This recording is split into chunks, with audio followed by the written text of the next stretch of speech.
My name's John Shepherd. I'm the Economic Advisor to Butler Toll. The global economy did quite well in 2018. It's been a relatively depressed period since the financial crash of 2008-2009, but 2018 was probably the best year since that period.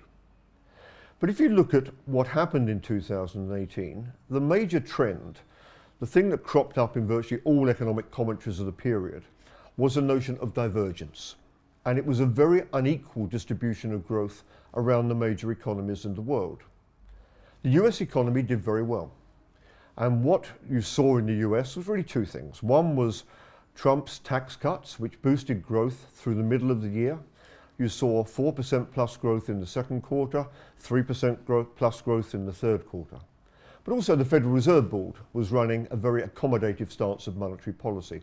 So that combination of fiscal boost and monetary boost meant we had a strong growth performance from the US economy. Elsewhere, things were much more lackluster.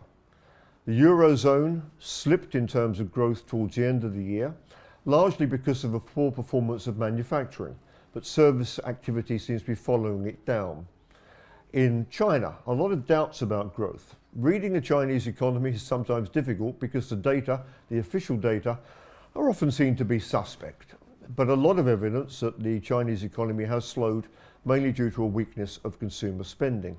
And what you're seeing in all economies outside of the US is the consequences of Trump's trade war.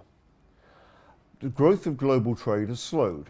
And so all economies which are export dependent, and that includes the Eurozone, includes many Asian economies, so certainly China, have seen a hit to their activity as the growth of world trade has slumped. In a sense, you might say that was almost a deliberate intention of Trump's trade agenda. It was an American first objective, to try and concentrate the increase in demand in America with less benefit to those economies overseas, and that indeed seems to have worked from his perspective.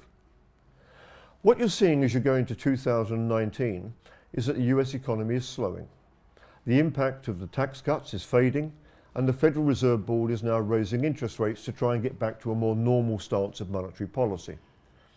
And so the US economy is ceasing to be the turbo-driven boost to the global economy that it was during 2018. And if you look at the global economy and you look at the weakness in the Eurozone, the weakness around Asia, there's no other country or region which is likely to take up the running. Many years ago, Christine Lagarde, the head of the IMF, instead of talking about the new normal, talked about the new mediocre. And much of the period we've seen since 2008-2009 has been characterized by mediocre growth. 2018 was perhaps the exception.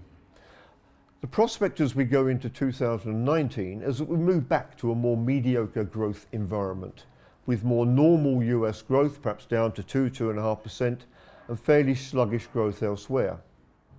There have been concerns expressed that we might see a recession in the US. We think that's unlikely.